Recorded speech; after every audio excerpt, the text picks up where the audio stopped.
ఎన్టీఆర్ శత జయంతి ఉత్సవాలకి రావట్లేదు. ఆయనతో పాటు ఆయన కళ్యాణ్ రామ్ కూడా, వాళ్ళ సోదరుడు కళ్యాణ్ రామ్ కూడా రావట్లా.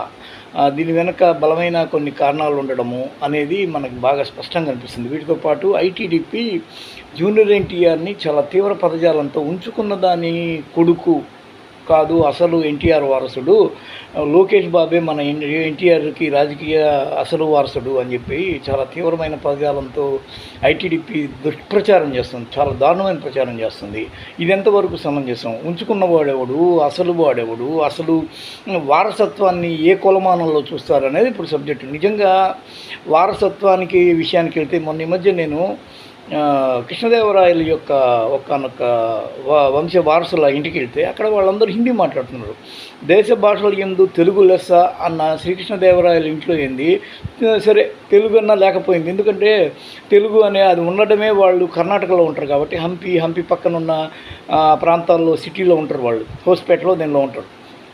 అయితే ఆ ప్రాంతాల్లో ఉన్నప్పుడు కన్నడ అన్న రావాలి కదా, తెలుగు పక్కన పెడితే అని చెప్పి చూస్తే వాళ్ళ బ్యాక్గ్రౌండ్లో మేము భోపాల్కి సంబంధించిన వాళ్ళము, ఒక వారసత్వం మధ్యలో తెగిపోయినప్పుడు వీళ్ళు మమ్మల్ని దత్తు తీసుకున్నారు. దత్తు తీసుకోవడం ద్వారా మేము ఈ రోజున హిందీ బేస్డ్ ఆ బెల్ట్ నుంచి వచ్చిన ఒకనొక వారసులం మేము అని చెప్పేసి అన్నారు. చూస్తే నాకు ఆశ్చర్యం వేసింది. అంటే స్థానికత ఇక్కడ మిస్ అయింది. కృష్ణదేవరాయలని తెలుగు ప్రజలు, మరీ ముఖ్యంగా ఈ రాయలసీమలో ఉన్నవాళ్ళు చాలామంది ఓన్ చేసుకుంటారు, మా తెలుగువాడు అని. మరీ ముఖ్యంగా కాపులు చాలా ఇంకా ఎక్కువ ఓన్ చేసుకుంటారు. అంటే కాపుల నుంచి వెళ్ళిపోయి ఈ రోజున మధ్యప్రదేశ్ భోపాల్ రాజవంశం నుంచి వచ్చిన వాళ్ళు ఇక్కడ కృష్ణదేవరాయల యొక్క వారసులుగా ఉన్నారు. శ్రీకృష్ణదేవరాయలు ఆయన వెనుకున్న చరిత్ర చాలా పెద్దది. విజయనగర సామ్రాజ్యం, దాని వెనుకున్న వారసత్వ సంపద చాలా గొప్పది. అలా చూస్తే ఎన్టీఆర్ యొక్క రాజకీయ అసలు వారసుడికి ఆమె శాలిని అనుకుంటా తల్లి పేరు, ఎన్టీఆర్ తల్లి పేరు, జూనియర్ ఎన్టీఆర్ తల్లి పేరు శాలిని బ్రాహ్మణ్ అని కూడా అంటారు. అంటే ఇంకొద్దిగా మంచి రక్తం వచ్చి ఇక్కడ కలిసి ఈ విధంగా అతను మంచి పుట్టడం ద్వారానే ఎన్టీఆర్కి అసలు వారసుడిగా ఈయన నిలిచాడమని ఒక ఆలోచనతో ఎందుకు ఉండరు వీళ్ళు? అదేమి మరీ హీనమైన వారసత్వం కాదు కదా. అయినా ఒక మహిళని కించపరుస్తూ ఉంచుకున్న దాన్ని అనడంలో ఎంతవరకు సమంజసం? అసలు వీళ్ళకి ఈ చరిత్ర ఏం తెలుసు? ఇప్పుడు రీసెంట్గా గుణశేఖర్ అనే ఒక డైరెక్టరు సినిమా తీశాడు. ఏం సినిమా? శాకుంతలం యొక్క చరిత్ర ఏంటి, కథ ఏంటి? అనగనగా విశ్వామిత్రుడు మేనకలకు పుట్టిన శకుంతల అంటే ఎవరు? విశ్వామిత్రుడు ఎవరు? రాజర్షి. మేనక ఎవరు? ఇంద్రసభలో నర్తకి. అంటే నర్తకి ఈక్వల్ ఏంటో మీకు స్పష్టంగా తెలిసే ఉంటుంది. అయితే ఆ పుట్టిన శకుంతల ఇక్కడ దుష్యంతుడి యొక్క వీళ్ళిద్దరికి పుట్టినవాడు భరతుడు. అంటే ఆ భరతుడి యొక్క బ్యాక్గ్రౌండ్ తీసుకొని వెళితే ఏముంటుంది మనకి? అక్కడ కూడా అసలు ఇక్కడన్నా ఉంచుకున్నది అనే ఒక పేరన్నా ఉంది, అక్కడ అది కూడా లేదు. ఉంపుడు కత్తా, లేకపోతే చిలికత్తా, లేకపోతే ఇంకేదన్నా రాజనర్తకి అంటే ఆ రోజుల్లో ఎలా ఉండేది అంటే ఎవరు?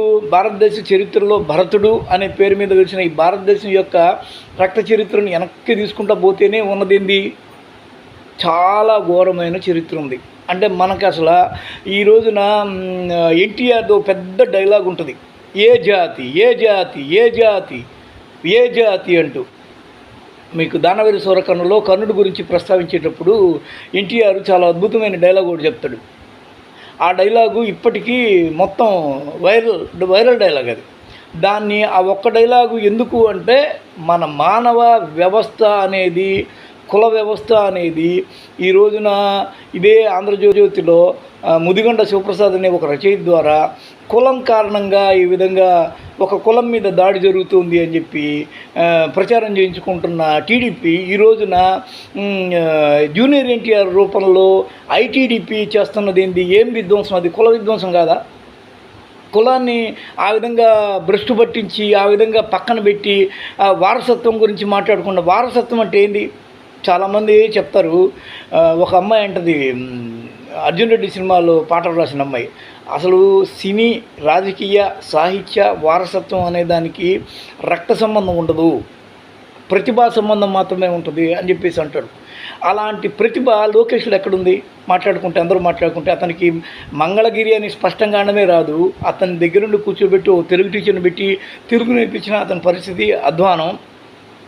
ఆయనకు తెలుగులో పొల్లు అక్షరం పోదు. ఇదే జూనియర్ ఎన్టీఆర్ తెలుగులో మాట్లాడితే సాక్షాత్తు సీనియర్ ఎన్టీఆరే దిగి వచ్చినట్టు ఉంటుంది. మరి వారసత్వం అంటే ఏది? ఆ వారసత్వం కదా తీసుకోవాల్సింది. సిగ్గు లేకుండా నారా ఖర్జూర నాయుడు మనవణ్ణి నేను అని గుండెల మీద చేసి మరి గర్వంగా చెప్పుకోవాలి. అది కదా నిజమైన వారసత్వం. తన తాత కదా తండ్రి కదా తన యొక్క వారసత్వం. తన తల్లి యొక్క తండ్రికి నేను వారసుని అని ఎలా చెప్పుకుంటాడు? ఈ సిగ్గులేనితనాన్ని ప్రశ్నించరా? ఐటీడీపీకి ఇవన్నీ ఎందుకు గుర్తు రావట్లేదు? టీడీపీ ఎందుకు ఇంత దుర్మార్గమైన ప్రచారం చేస్తుంది? ఈ రోజున Shalini junior NTR fans hurt అవ్వడం కాకుండా శాలిని కులానికి సంబంధించిన వాళ్ళందరూ హర్ట్ అయ్యి ఈ రోజున టీడీపీ ఏం బాగుకుంటున్నట్టు? వారసత్వాన్ని ఇంత నీచంగా కట్టబెడతారా? మరి జూనియర్ ఎన్టీఆర్కి అంత దమ్ము లేకపోతే కుప్పంలో కావచ్చు, ఖమ్మంలో కావచ్చు, మొన్న ఈ మధ్య రజనీకాంత్ వచ్చినప్పుడు ఒక కుర్రాడు ఇట్లా బ్యానర్ పైకి ఎత్తున్నాడు ఆ ప్లకార్డు మీద ఏముందంటే జూనియర్ ఎన్టీఆర్ బొమ్మ ఉంది. అతను ఓ పక్క రజనీకాంత్ పొగుడుతుంటే దాన్ని చూసి సంతోషించాలా, ఓ పక్క ఆ ప్లకార్డు చూపిస్తున్న కార్యకర్తను చూపించి ఏడవాళ్ళ అర్థం కాని దుస్థితిలో చంద్రబాబు ముఖం కనిపించింది. ఇది ఎంతవరకు కరెక్టు? అంటే ప్రతిభని నువ్వు 1000 కోట్ల అరచేతులను అడ్డు పెట్టినా ఆపలేరని ఇప్పటికీ అతను ప్రూవ్ చేశాడు. ఎవరు? జూనియర్ ఎన్టీఆర్. అయినా సీనియర్ ఎన్టీఆర్ లాంటి వాడినే పక్కన పెట్టి ఈరోజు ఆయన వెన్నుపోటుకు కారణమయ్యి ఆయన చనిపోవడానికి కారణమైన ఈ పార్టీ శత జయంతి చేస్తే ఏంటి, 100 అడుగుల విగ్రహం పెడితే ఏంటి, హైదరాబాద్ శివారులో 100 అడుగుల విగ్రహం పెడతారని టాక్ వినిపిస్తుంది. ఏదైతే ఏంటి, ఎవరికి ఇదంతా ఎందుకు? ఆయనకే గౌరవం లేనప్పుడు ఆయన విగ్రహానికి ఎలా ఉంటుంది? ఏమన్నా అర్థం ఉందా టీడీపీ? ఎలా నువ్వు దీన్ని అర్థం చేసుకొని ప్రపంచానికి చాటి చెప్తావు? ఎంత అసహ్యమైన విషయం ఇది. లేకపోతే వారసత్వాన్ని ఎవరో ఇక్కడన్నా జూనియర్ ఎన్టీఆర్లో నేరుగా తాత సీనియర్ ఎన్టీఆర్, మధ్యలో హరికృష్ణకి కొడుకు జూనియర్ ఎన్టీఆర్, స్ట్రైట్గా ఉంది లైను. అక్కడ నారా చంద్రబాబు నాయుడు కొడుకు నారా లోకేష్ నందమూరి తారక రామారావుకి ఎలా వారసుడవుతాడు? మనోడు అవ్వచ్చేమో. ఎక్కడి నుంచి? అమ్మ తరఫు నుంచి. ఏది అసలు సిసలైన రక్తం? ఏది వారసత్వం అవుద్ది? తండ్రి తరఫున అవుద్దా, తల్లి తరఫున అవుద్దా? ఒకవేళ గౌతమిపుత్ర శాతకర్ణి పాయింట్ ఆఫ్ వ్యూలో తీసుకుందాం, తల్లి తరఫుదే అవుద్దు అనుకుందాం. ఈయన భువనేశ్వరి పుత్ర లోకేష్ కర్ణి అనుకుందాం. కానీ ప్రతిభ ఏది ఎన్టీఆర్ స్థాయిలో?